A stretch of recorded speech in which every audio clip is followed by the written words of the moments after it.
Hi, guys, and welcome to a fourth episode of Interventions of the Third Kind. What's up, Hey, Chanchito? hey, aquí estamos, pues. Super excited, super excited. I had an awesome Thanksgiving. I ate too much. I snuck some pie.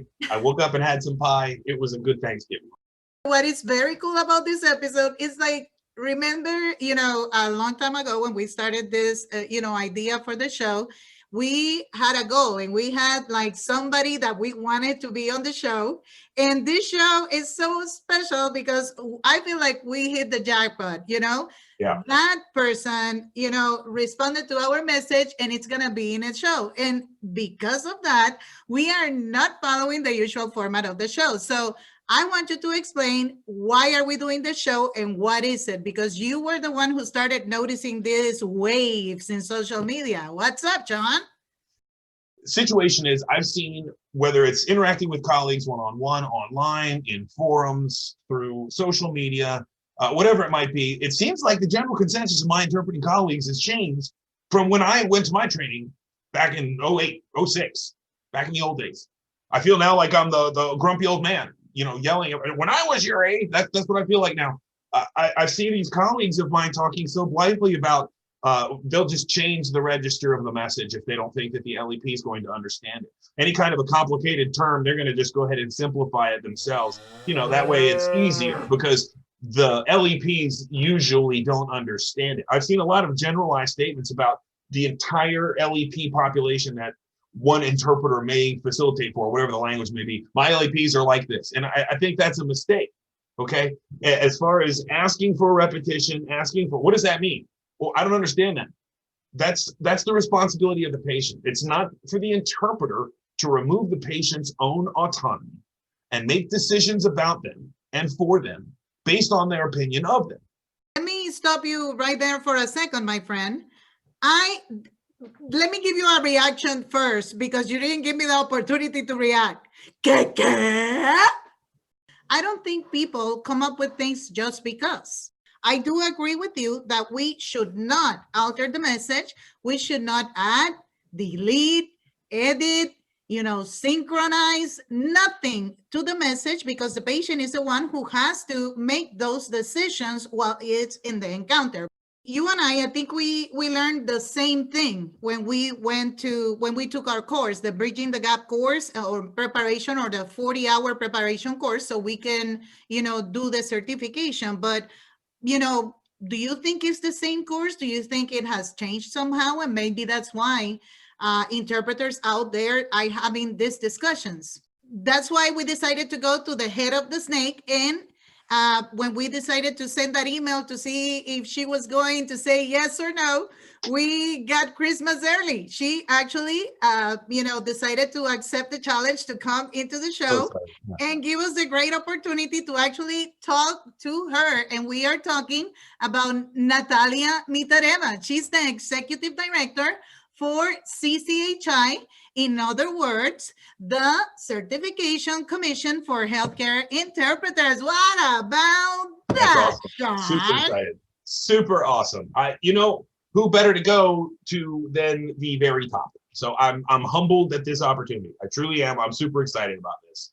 I've seen, more and more in either conversations that I have with colleagues one-on-one or online, social media, online forums. It seems like the consensus of our colleagues as medical interpreters has changed from my time when I was trained. I'm apparently now it's common practice for our colleagues to readily adjust the register as they see fit based on whether they think it will be understood. It's a regular thing. It's coached. It's suggested in some trainings to alter the message and simplify the utterance on one's own because one thinks that the LEP won't understand. Now when I hear stuff like this and hear people talking about this and explaining it and say, well, how would you say this? And then it's being changed rather than a direct rendition as far as their suggested interpretation. I feel like the grumpy old man yelling from the window, you kids get off my lawn. What's going on? Why? When did this change? I thought that if something wasn't understood, it's the patient's responsibility to say, excuse me, I don't understand that. What does that mean? it's not my responsibility to go, this guy's not going to understand what that word means. So they're going to take some little pictures of your head. I feel like that is not what I was trained. And I mean, I'm always learning. Okay. This is a Sisyphean task, this job. We're always learning. I'm willing to embrace new issues, whatever. But I'm curious because I'm looking for, again, my role, I see it. I'm there to render the message the way I understand it in the target language. Provider's there to provide. He's going to provide his explanation. Doctor is going to give her diagnosis, the prescription, their medical opinion. That's not my job. That's not my responsibility. Okay. I didn't take the Hippocratic Oath. Okay. I didn't do any of that stuff. So, I don't have to worry about malpractice insurance. I'm looking for like a final word here. Okay. The book definition, right? The way it's supposed to be done. What's the best practice for a CHI? We've got, again, here we are, executive director of CCHI. Okay. So this is the opportunity for us to, basically take your message and amplify that in addition to our audience to as per your website, the cadre of over 3,500 practicing medical interpreters, one of which Lorna is. And I myself am waiting on my oral results, just so you know. But beyond that, that's why we're here. I'm looking for that final word, book definition. When I hear things like that, I'm baffled because I also feel like, is something changed? Am I old? Did I not learn it right in school? But then I check myself back into the reality of a, director of the certification commission. And I'm like, wait a minute. Our certification exams are based on the code of ethics and standards of practice. And what's standard number 2? I understand the attention span right now is very short. There are 32 standards. I'm not asking for number 31. I'm asking for number 2. And number 2 specifically says, the interpreter and I'll read it. The interpreter strives to render the message accurately, conveying the context and spirit of the original message, taking into consideration its cultural context. That's from the Code of Ethics. And the standard says, the interpreter replicates register, style, and tone of the speaker. It's there. Nobody canceled it. Our exam is based on that text, not on some group of people getting on Facebook and deciding, you know what, I'm not going to bother with this. I also, if you read that standard 2 example, it becomes even crystal clear. For example, unless there is no equivalent in the patient's language, an interpreter does not substitute simpler explanation of the medical terms a provider uses, but may ask the speaker to re-express themselves in a language more easily understood by the other party. I can understand we can argue as interpreters and translators about many things, but how can you argue about what's your standard? You cannot. And I'm sorry for those individuals who are coached by somebody incorrectly, because we as linguists converting the message have a lot of things to do. And there are situations when we cannot keep the register because the registers don't match. And what is formal in one language simply doesn't exist in the formal form, only exists in the neutral form or a colloquial form. There are many, many languages, right? So that is possible.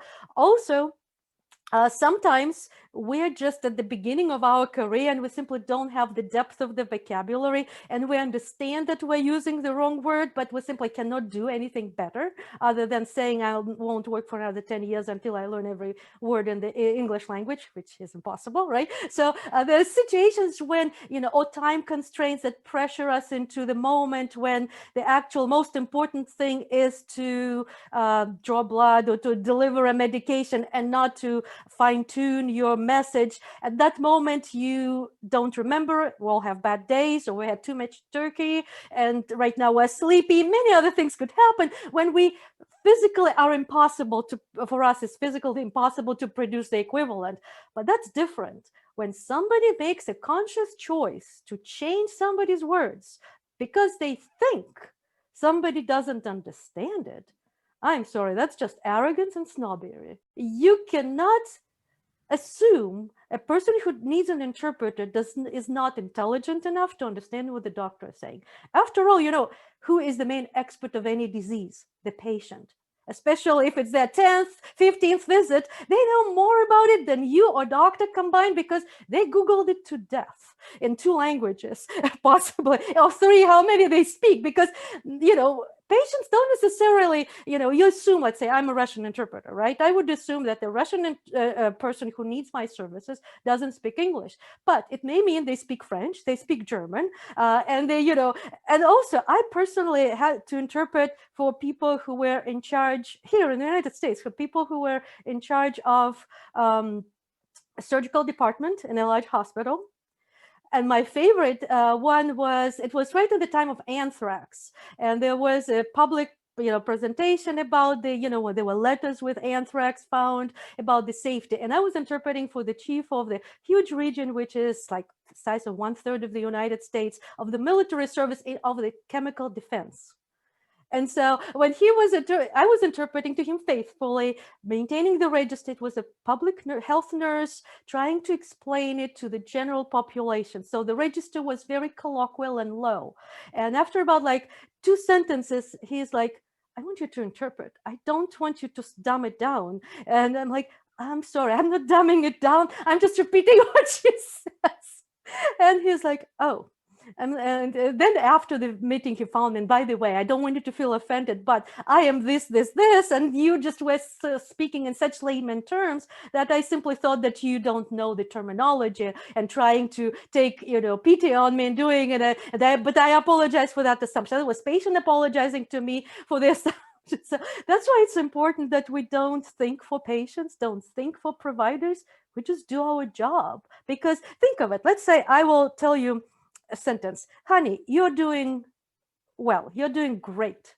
And you are supposed to interpret for a patient. Now, in this situation, we're on Zoom, we don't know who the patient is, but if I give you that as a task, the first thing will be, all right, is it a child? Then I can just go for it. Or is it a 70-year-old grandma who is, very already kind of acts like a lady and a queen? Then maybe I should use 2, instead of 2, use usted, right? And instead of that, honey, do it something else. And in Russian, you could compensate for it by using usted, but using a word that is still endearment, but used general and not so colloquial. So that's why, those are the decisions that you have to make in your brain on the spot. And they're hard enough to complicate them by trying to just think on for somebody else and trying to change their words and their register. So I know if that's a good enough answer, but this is kind of my passion and exasperation about hearing about register issues. Oh my God, I have been quiet, Natalia. That's difficult in me. And I've been listening to you with the same passion. I mean, you haven't seen my hands back here, right? I'm like, yes, yes. Because in reality, even the inflection in certain things that you have to, like what you just said, the example that you just gave, like you have been doing so well. Even that inflection helps the interpretation, and you don't even have to do nothing different. You were mentioning something earlier about trainings and stuff like that. And that's one of the things that I wanted to bring up to you, because one of our colleagues recently was taking the course, the preparation course to take the certification. And in that preparation course, the text or the trainer was saying that they should look for cues from the patient for understanding, meaning body language and stuff like that. And if you think the patient look lost, then you need to kind of start altering the message depending on what you believe. But this was a training course that she was taking, and obviously, she has a little bit of experience up her hand, and she, kind of, consulted with us because we have done it already, right? So she's like, I don't know, this doesn't sound like what I have seen you do, or whatever we've been doing while we were working on this or that. My question is, how do we know what is the right course? I mean, is it the right course? Are these courses regulated? If we see something like that we, as a consensus or something that we are doing, or the company that we're working for, we see that it's not correct, how do we report these things? I mean, can we say something even? Well, it has so many challenges in one situation, as always is, right? Life is too complex, right? But first, I want to talk about the, one part of what the course was teaching, which is, the part is correct about checking for body language and understanding, right? That's 100% correct. And if your gut feeling tells you that the person doesn't understand, whether a patient or the provider, because sometimes you know how patients will use some wonderful imagery close to their culture that when you interpret it with your best of your ability, the providers are like, huh? What did you just say? So because they don't understand, right? So, and that's their job of these two speakers to figure out their navigating of their cultures, etc. So we do check for understanding, but what we do with that is, if you feel that somebody doesn't understand you, you transparently check, like, hey, do you need me to repeat? Do you want to ask more questions? Do tell me what you need me to do? And if they say, no, fine, then you just go fine, because that gut feeling, you fulfilled that gut feeling. That's your job. If you notice some body language that you think means that the person doesn't understand, again, you tell transparently the provider, let me check if this is what I think it is, and I will ask the patient, and then the patient again tells me what to do. But by just looking at the person and thinking, that didn't go very well, let me rephrase it again in a simpler way. First of all, we're not medical doctors, as Sean said, and we don't have to pay liability insurance. What if we rephrase it wrongly, right? Certain things could be always rephrased, but sometimes providers intentionally word it differently because they know better than 10 times you heard. On the 11th time, it sounds different. It's like, the conference interpreter is interpreting speeches that are distributed to them. They're not reading the script. They're listening to what the person is saying. And if there is a difference, they say what's they heard, not what's on the paper. Same thing here, right? So that's one thing. Now, the second part of that recommendation is that adjusting. That's just like, who are you? You're not God. You didn't come here. Your insurance doesn't pay for this visit to the doctor. It's not in your hands. And here I want to read from the Code of Ethics of CHIA, California Healthcare Interpreter Association. And their principle is Act 5, accuracy and completeness, and says maintain the same level of formal, informal language register used by the speaker, or request permission to adjust this level in order to facilitate understanding, in order to prevent, potential miscommunication. But then understand this, like, all right, so on the one hand, you maintain the register, then you say request permission to adjust, and then it still implies that you would adjust, but no, the next paragraph clarifies that. Notify the parties if any medical terms or other expressions may not have English equivalents, thus allowing the speaker to give a simplified explanation of the terms or to assist speakers in doing something. Again, we are their facilitators, we're not creators of it. As far as courses that prepare beginner interpreters, whether they will take certification or not, as a profession, I think we need to have something that would establish the standards and enforce those standards, because it is simply wrong for a trainer, any trainer, no matter small or large, to say something that contradicts the codes of ethics. Simply wrong. I mean, I don't know why they did it. Now, I understand that sometimes students don't quite hear what is said, right? Like what I read to you, like from that CHIA paragraph saying, maintain and request permission to adjust, this is where the clarification should kick in, right? You request permission to adjust, but then you still try to get the input how to adjust. You don't adjust yourself. Now, with CCHI, we are not allowed to evaluate courses that prepare for certification. That's part of the conflict of interest. It will be, then in our interest to tell the trainers how to teach for our exam, right? So that's why, we really are not in the position to do it, but we would be, willing to form a, consortium, coalition, work group, whatever we want to call it, to kind of, and we do have the national standards for trainers, right? And to me, any trainer who is teaching, educating interpreters right now should simply just, follow the ethics, follow the national standards for trainers, and voila, but that doesn't exist, right? We still have people interpreting things differently, and what we don't have is that enforcement mechanism. I wish I could have an answer, like report to us and we'll take care of it, but there is nothing which we can do. Now, what trainees and students could do is they should question, they should read the first primary sources, the documents, and they should ask the trainer, but this is what this says, this is and the certification exam says it's based on the code of ethics, not on your interpretation of it. So that means if I answer according to your presentation, then I'll fail the certification exam.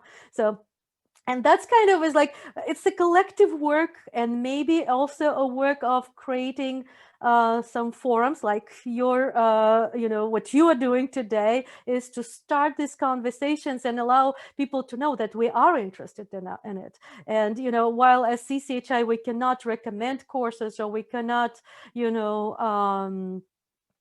suggest things, but what we do have on our website, for example, we have an advertisement paid for a list of courses that paid by trainers who teach interpreters. If we are aware that the advertiser of a specific course teaches incorrect, then we simply will remove them from that list. We won't sell our space and our, because it's not a stamp of approval, it's just an opportunity for the trainers to share their information, but we don't have to give this space to somebody who doesn't do the right thing. It's the same thing, like sometimes people ask, like, but shouldn't certified interpreter know better? Yeah. They I say should, that all the but time. it's a big difference. Shouldn't, couldn't, wouldn't do, right? You said it very well. I mean, to spark the conversation, it's the point. It's what we want to do, because there's many ideas out there, and sadly, we cannot go to every single course checking that they are following the standards of practice, right? Like you mentioned. But at the same time, we can spark the conversation and say, hey, listen to what you're saying out loud. Sometimes when I'm translating, I have to read out loud to make sure I'm not stopping anything because I'm being literal, right? So the same way is with the process of doing the translation, or I'm sorry, the interpretation. And like you said, I mean, there's certain words, and we know with certain languages like Vietnamese, Russian, all these other languages, that there's sometimes are words that don't have that equivalent, but still you are asking for permission to intervene, identifying yourself as the interpreter, and clarifying for both sides. But you're not taking it on you as an initiative to say, okay, well, you know what, doctor, as I have heard, many colleagues in training, I don't think he understood. Let me rephrase that. When you say things like that, to me, it's like, I'm sorry for the word that I'm going to use, but I want to puke, because I'm thinking, why are you doing that? You are, damaging my flawless interpretation world with those bad habits. I don't want them here. You know what I mean? So if ever is a talk about a coalition or anything, interventions of the third kind wants to be there, please. Right here. Absolutely. And one of the things, again, it's back to what I said earlier. When people start changing other people's words, they just show disrespect. I'm sorry, it's not about educational level, it's about your mastery.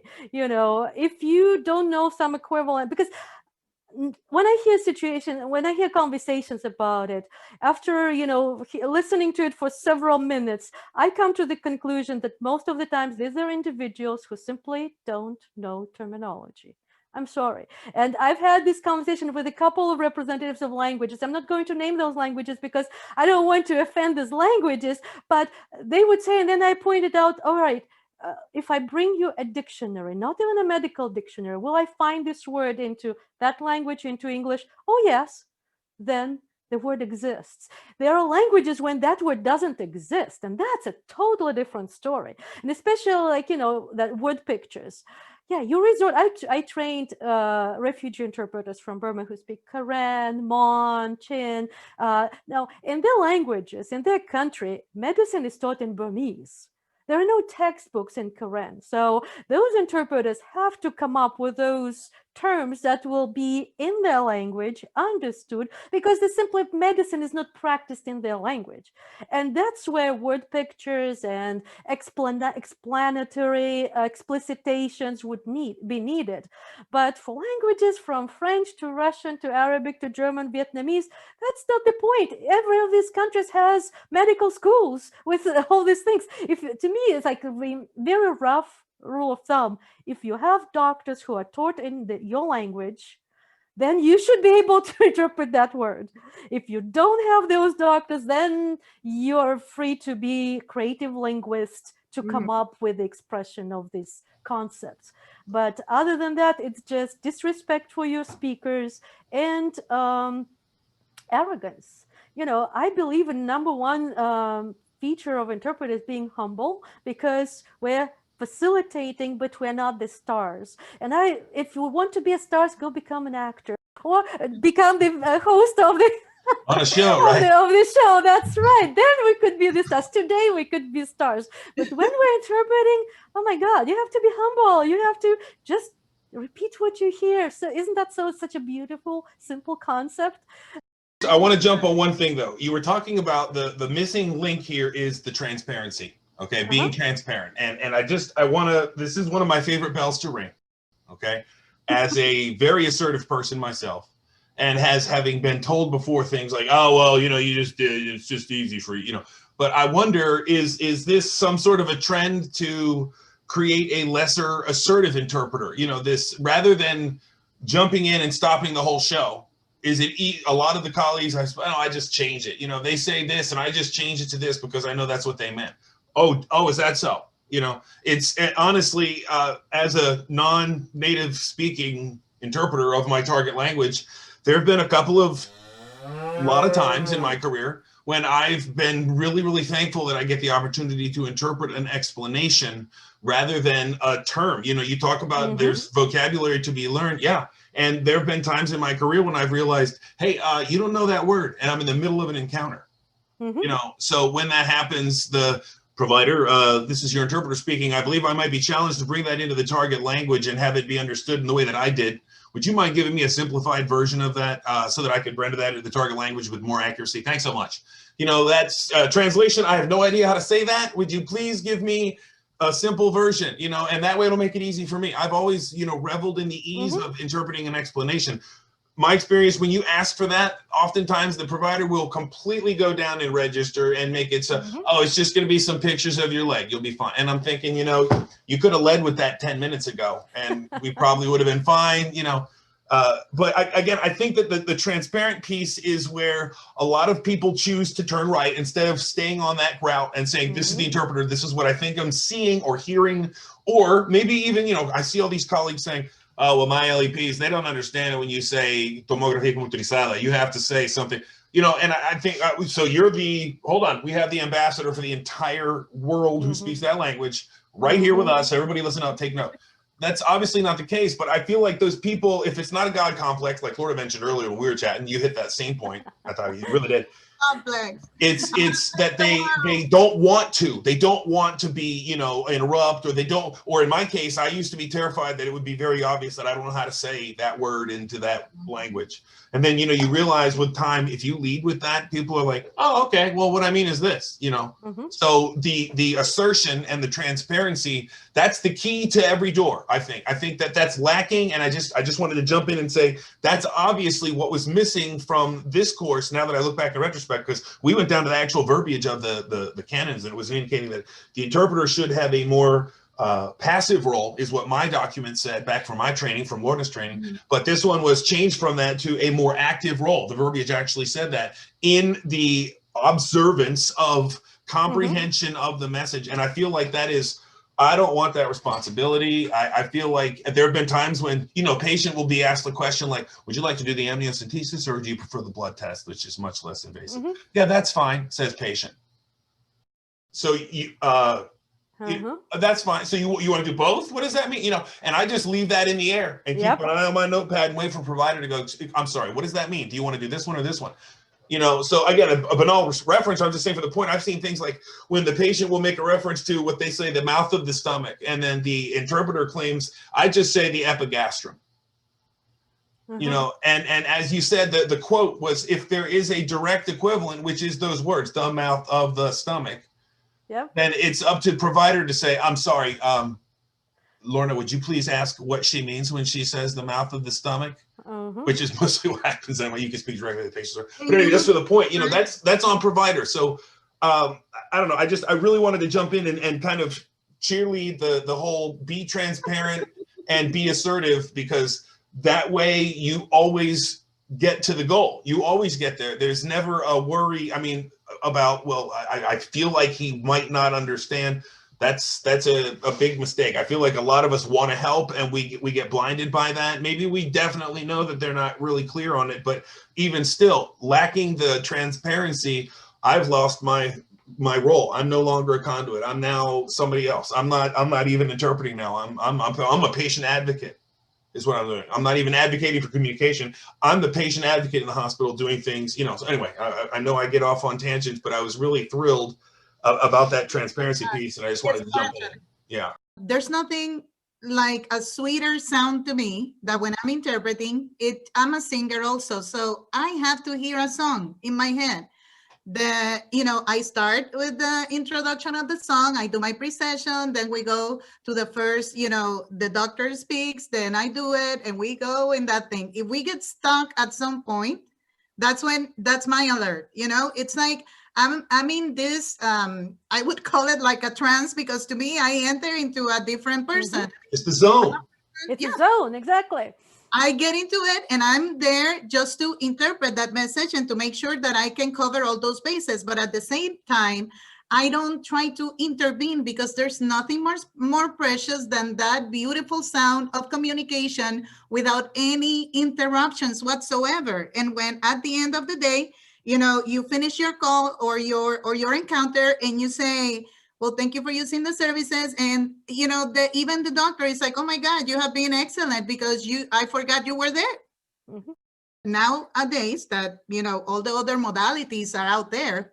What about, those modalities, Sean? You were going to bring up a point. Yeah, I did. I was wondering, just again, we're looking into the future. While of course we're also treading water in this ocean of COVID insanity, right?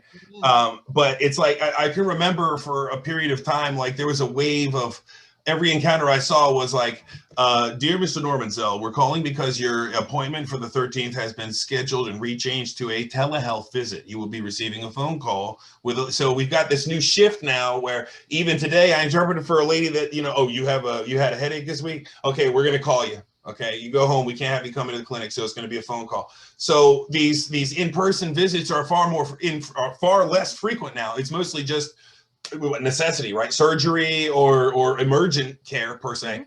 But we look at because my whole career before I got on the phones and started doing interpreting on video was in the room, in person, everywhere, every type of job I could get, court, medical, school, whatever, anywhere, just trying to stay busy, and then that kind of becomes what you are as an interpreter. I can do this, I can do it. So both Lorna and I, we've been in the room. We worked at the same hospital. Okay.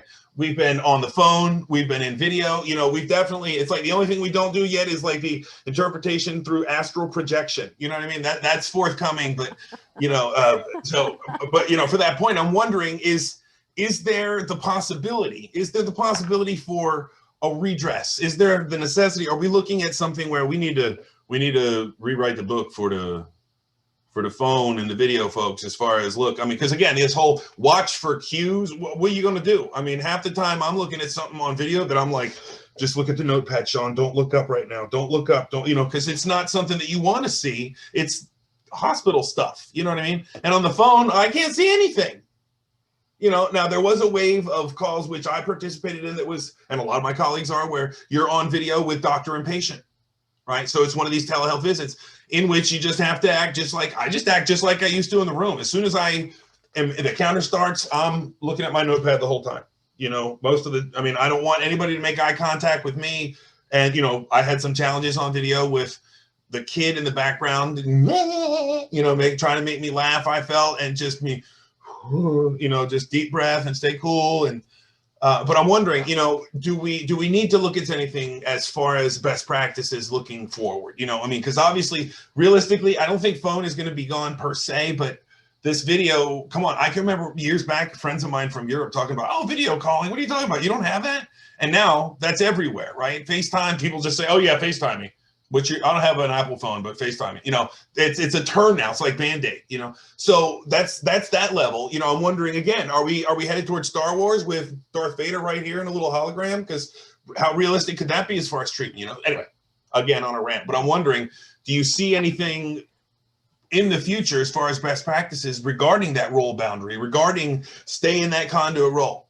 Or rewriting, for that matter, the code of ethics from an interpreter, because we had, in person, we had video. It was only, I think, one provider a long time ago that had video interpreting, and it was only doing that.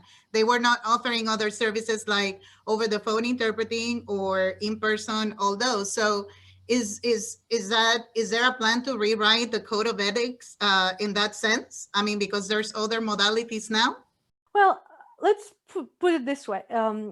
Remember when computers, first the typewriter was invented, then the computer processing software was invented. We didn't change grammar, right? We didn't change the way we were writing documents. So in a way, the simple thing is like, there's, as long as we have human beings doing interpreting, we should follow the code of ethics that manages our involvement in a very intimate situation between two other human beings, right? So we're put into that position where we become witnesses of what's happening in that room or on the Zoom call, etc. So, and for that reason, that's why we have the code of ethics, right?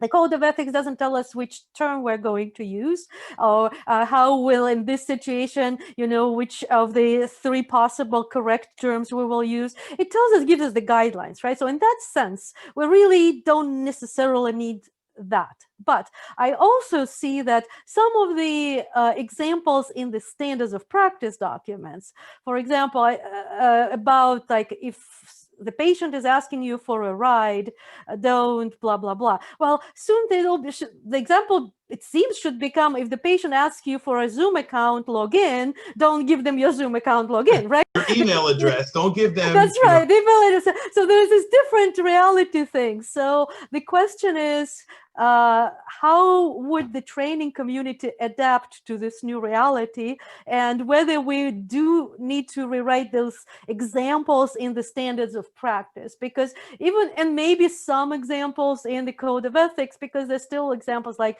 you're invited to eat at the patient or they give a gift, right? Again, via Zoom, it's really hard, unless it's an Amazon gift card, then send me those, right? But so there is really this, virtual reality of our lives change a lot of things, and some examples sound dated. Now, how can we do it? Obviously, it has to be a national effort. Yeah. And it needs to be, it's a long process. It took, a couple of years to create the current ones. And so there is maybe a need for it, but I wouldn't jump it necessarily in 2021 January.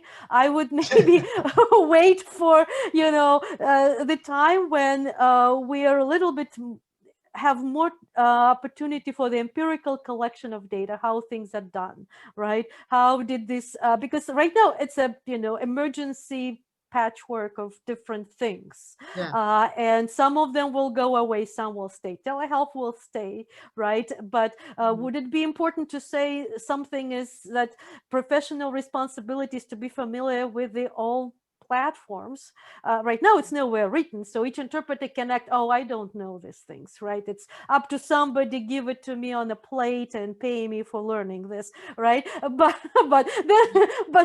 maybe we should make it a responsibility, because it's very, unprofessional if you're a remote interpreter and you cannot switch between different platforms. And so things like that. So this should be like, maybe first step would be like a survey type of thing to figure out, is it needed? how people feel about it. When should we start? When we have the vaccine and are resuming travel and get in a hotel in small groups and etc., or maybe break up in virtual groups and start while we have no travel, have time to do it. So there needs to be again a general conversation. The sad part is that it's really hard to start one because we think we're done with this and then a new thing happens, right? With this current wave of the COVID cases, we thought we already saw all the furloughs, all layoffs, and now we're back into the hiring people maybe from the street. And so all these kind of things, when I look even like the current change in the cohort of people who are applying for certification. We are spending more time with my registrar reviewing applications because for proficiency, language proficiency, people provide all kinds of things as like working as a manager at Golden Corral, etc. We have the people from, restaurant industry and hospitality industry who have suffered tremendously during COVID, entering the interpreting profession because they just want a job, right? And so I'm, waiting also for the results of this testing window because I'm afraid that the passing rate will fall because of the influx of those individuals who are not prepared to be interpreters. So maybe we should just wait till we have this, national conversation when this wave is over and we can get back to having the bulk of us who want to be interpreters and not just choosing it for now because it's simpler, easier, or we have nowhere else to go. Because I don't want to work with, I don't want a person who doesn't want to interpret for me to interpret for me. I want a person who chose it as a profession. And one last thing before I get off my tangent is to comment back about the transparency and assertiveness. Regardless of the modality, it's important that interpreters know their role and show their role and assert themselves, because what is the danger is the perception of the providers, because they're the ones who pay for the services, right? Patients don't pay for your job. Providers do in some form, be it insurance, be it they pay to the language company or to you directly as contractor or staff, it doesn't matter. But if they get the perception that as speech recognition, just text to audio translation, whatever the heck they're calling it, that these companies are creating is going to do the same thing as we're doing, then everybody will be, in this reality of not getting the correct interpretation and services for a long time. Because if you ask any of those developers of those products that don't ever call themselves interpreting software, they don't do it for reason, because that's impossible. They do it some other terms, and if you ask them basically, can you just put this into a normal conversation and say that it'll work, and they'll tell you no. And the no is like 100 years from now, no, maybe more than 100 years from this time, no. So we are needed, but we also, humans are used now to flat faces instead of three-dimensional bodies for telehealth. And then they'll think like, interpreters, I don't really need them. So it's important that you're showing what your role is and doing your role, doing your job correctly according to the current standards of practice and code of ethics.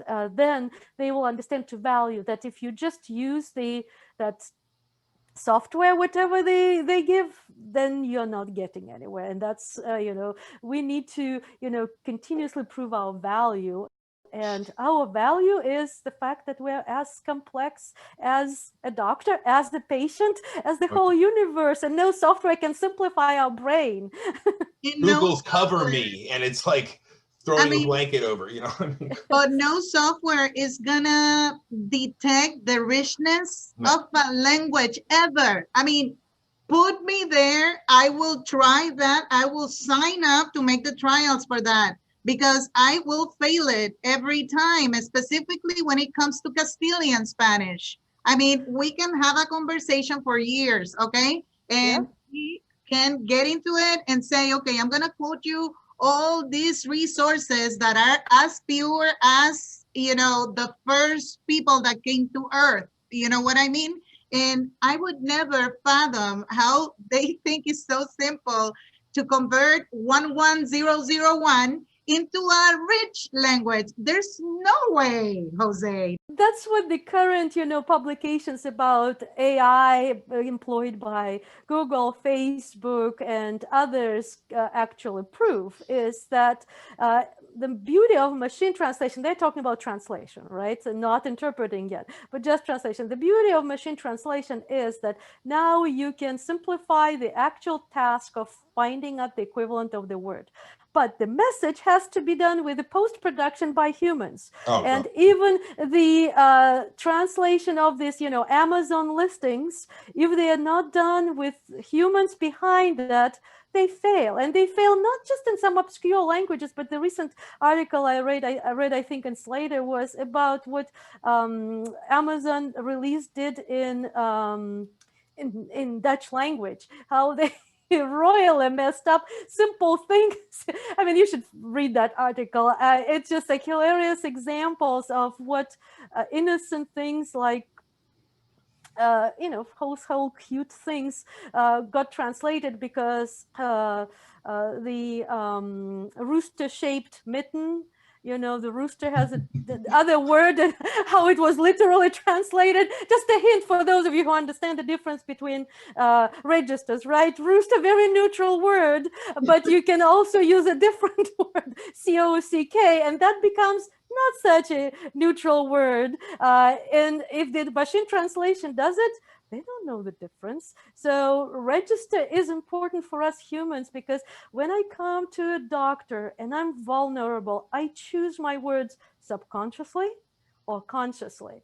And if you, the interpreter, deprive me of my choice of either whine about and exaggerate my pain and just, express it the way I want to express it, then I don't need you. Yeah, I fire you will here. then just be silent. They'll do all the tests, give me my antibiotics, and I'll go home.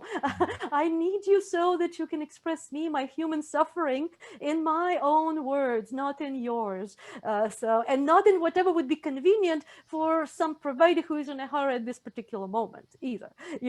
That's why, patients could be assertive or not. Interpreters don't have that luxury. They always have to be assertive because they are doing their job of making this communication happen.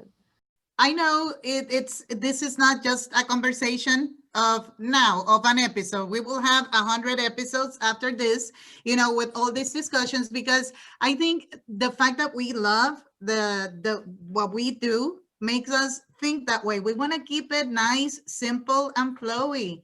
I mean, we don't need to add all this stuff. It doesn't get to be that bad, so specific or anything. And besides, there's nothing like the human touch. I mean, nobody is going to do an inflection the same way. I will tell you. I mean, when I'm mad and I'm interpreting, like profanity, like we have discussed before too, you have to come up with an expression. You have to come up with a sentiment.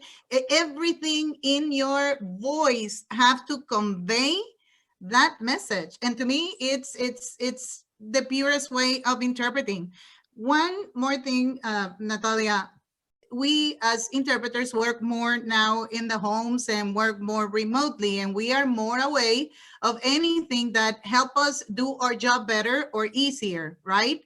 So unless we provide that for ourselves. Is there anything that we should remind the interpreters about, or CCHI wants to remind interpreters about? Oh, well, nothing. Very, very good question it has, right? Well, there are many things. The small things of like working remotely in terms of, it's cute to see tweets and articles when some famous political figure has a kid coming in the background and, interrupting the meeting. But it's not cute if it's your job to interpret that you are constantly have the changing background, people going in and out of the room, or sounds. Yeah, I cannot control my neighbors mowing the lawn, but I could find a soundproof closet in my house where I'll be interpreting from, right? So or just not log in while they're mowing.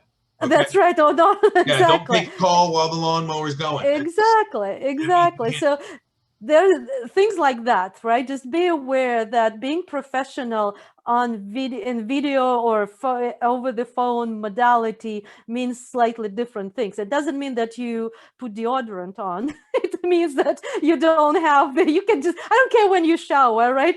Just have your, but I do care that on the video you are in an environment when I can hear you well, I can, see, especially if you're a sign language interpreter, right? Or if the interpreter, if the patient is, for them, the language you're interpreting is the not first language, they still need to read your lips a little bit. So the clarity of picture, absence of noise, these are simple things. Now, on a larger scale, if we address this, be prepared that telehealth is here to stay, right? And with telehealth, that means that regardless of who you're working for, or if you're a complete freelancer, you need to know about different platforms. And it's your job to learn them. It's your job, again, to be part of your being professional, right? To understand these different remote platforms. And for example, I just realized a couple of weeks ago that something's wrong with my headset. After going through 3 headsets, I realized that it's actually the sound port to the computer that is wrong. Nothing wrong with the headset. So it's the computer. So, I mean, things like that, it's computer literacy, remote work literacy that are important. How you interview for the job, again, back to all this remote modality. If before it was in person, now it's all video, but you still need to be on time a little earlier, you still need to act professionally, you still, there's all these kind of things that we as humans are now thrown into learning. I wish everybody would listen about, what, in 2016 we had the job task analysis, and when I was reporting, I said that this piece of the pie that reflects the video interpreters is growing, and we need to get prepared for it. Well, COVID just made it so much easier for all of us. We just did it, right? And now it's important that we, understand that this is the reality. But with the same remote reality comes remote learning reality, right? And remote learning and reality is about you and the trainer working together, that you still have the transfer of knowledge still happens. And there is, if there's instructor-led, nobody canceled instructor-led teaching or instructor-led courses. They could be done online with you and I being on the Zoom call. It could be done in the design of the self-paced course that gives you feedback, which is more expensive to develop, but it could be done, right? You record your interpreting. There could be the programs that compare you to this, scale how many, score how many mistakes you did compared to my model recorded, and then give yourself a grade, then do another one and do that. So it could be done without the human present in the moment, but it's just not so efficient as having the instructor giving you the feedback right away, right? But it doesn't mean that you cannot, you can stop learning. You should still learn, and you should still assess what you learn.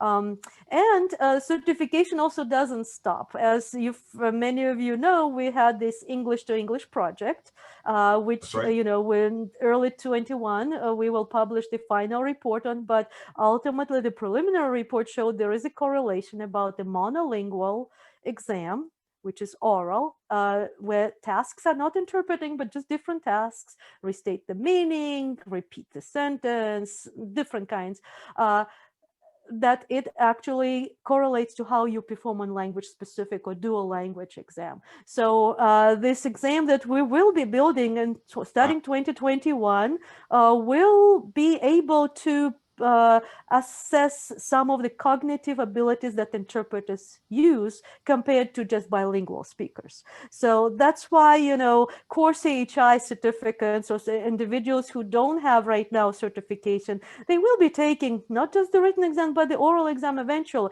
Don't wait till that time comes, but start taking these online remote courses to practice your interpreting skills, understanding what register is, because our candidates fail for one simple reason: they do not interpret what they hear.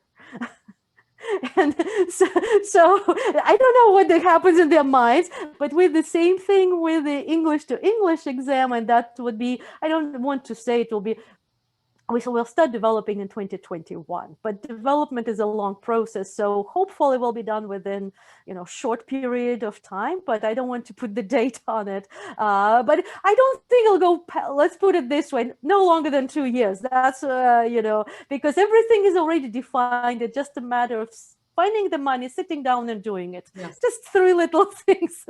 Seriously, we'll start starting January, sending out the requests for volunteers to help us write that new exam, because as soon as we have the report, we want to start, creating it, because it's really, really interesting to be able to tell. And that was my whole desire when I was manager of interpreting service at the Refugee Resettlement Agency. How can I tell of these 2 refugees who speak English at a certain level who will be a good interpreter and who will not? Yeah. And that's kind of without spending 100 hours of training them to be an interpreter, if this person will simply not be one, because it's not for everybody. It's not. And I hear it in the candidates when I review this course, when instead of interpreting, they just create something. And I understand, okay, when you're with a closed door doctor patient and you create something, nobody will hear, it's on your conscience, it gives us bad rep. But when you're on the exam and everything is recorded, why do you waste your money on paying for something that you're not capable of doing?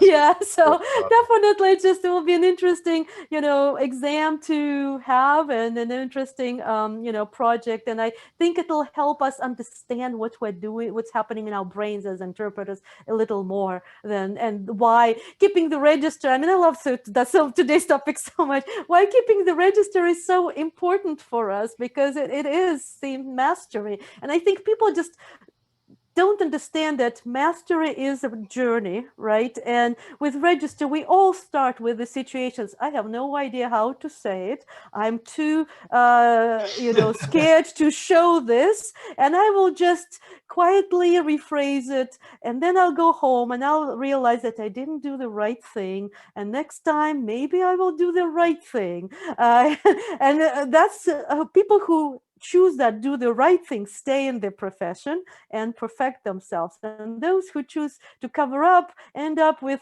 writing to CCHI, how come I failed your exam? I was interpreter for 15 years and nobody ever complained. Because nobody ever reviewed. And the funny thing is, I got them in 2010, these emails, in 2014, and in 2020. People still, write these kind of emails saying that they don't know how to do their job, and it somehow is okay. Yeah, and they have done it like that for many years. For 50 years. Yeah. Yeah, the cute ones, when they say for 3 years, I'm all like, oh, honey, this. I've had the people who do it for 15 years and fail the exam. And first of all, everybody could fail the exam, and if they're brilliant, because it could simply be a bad day. Come on, it's an exam. It's not, so things could happen, but they don't. I'm sorry. They only happen to people who are on the borderline. You know how, employers always ask us, like, well, they're certified, but is there anything else? Sometimes, not always, but sometimes this, but is there something else you can tell? So I cannot tell you anything for privacy reasons, but ask your potential, interpreter for their score. And our passing score is 450 out of 600. And that will tell you everything, because we've had interpreters who didn't renew their certification, and then they took it again this year, because this year a lot of people went back to interpreting remotely. Oh, yeah. And they failed the exam. Because if you don't do it, if you were at just 450, that means that your skills are not stable. And if you don't do it for a couple of years and then you come back, you have to learn again. Or at least, it's not, you will learn eventually, it will not take you that long, but you cannot come in and say, oh, I was once certified 3 years ago, now I can come in and just No, you need that just doesn't happen. Yeah. That test is humbling. I won't lie. I walked in there already a CMI, like, where's my chair? And then halfway through, I was like, are you sweating? Yeah, okay, it's cool, man. Just it's definitely legit. You know what I mean? Every encounter I'm in, but again, it's definitely it Yeah, was humbling. it's meant to be. The other thing is what sometimes people also don't understand with the exam is they think that, if they made one mistake, it just killed them. I can tell you there could be one mistake that'll kill you and that's a mistake I'd kill to everybody. If the sentence says, take this medicine with food, and you just say, take this medicine, that will kill you. Yeah, right? Or, you must fast, you must not drink or eat anything for 12 hours before the surgery, and you say, you must not eat anything, or you must not drink, just omit one of the things. Yeah, that will kill your exam. But if it was like, did I say this or that, little things, there is, the structure is to go for the meaning. As long as you convey meaning with the correct register, and that's what a lot of people fail to, is that they lowered the register when they were not supposed to lower, or they used higher. You won't be necessarily killed by just register, because we have 4 scales: lexical accuracy or lexical content, register, grammar, and quality of speech. And quality of speech too, if you keep correcting yourself, that will help, will also drive your things down. So the different things that interpreters have to keep in mind. So when we actually are doing the job, let the 2 speakers think of themselves, and we'll just beautifully let them talk, and we repeat what they say, and we'll stick with that, right? Natalia, you don't know how, oh my God, I'm so grateful you decided to give us the opportunity to be in our show. This is a big deal for us because, I mean, Sean and I kind of, have kind of the same time frame interpreting. We became friends, but our families became friends. And then we have been surfing through all these modalities and knowing all these things. So I know how important you are and how important your time is. And I am so grateful you decided to come here, share with us some good information that, I'm super excited to share with everyone. And I want to leave this, avenue open for you. Anytime you want to, announce anything, want help from anything. I mean, any kind of social media, I mean, YouTube, whatever, regular media, please We're count on happy us to be to help involved. you Yeah, do that we're happy to be message. We involved. are here for you. Absolutely. Well, thank you. And as I, mentioned earlier, like I'm so happy to be among the cool kids. Thank you for the invitation. It was fun, and it's always, amazes me. And that's what it was the inspiration this whole year, is that we still manage to find each other, people who feel the same way, Yeah. at the same intensity, because, there are very many good interpreters who feel like us and do like us, and so we just need to be more known, more heard, and more assertive. So thank you for the No, thank great you so much. invitation and great conversation.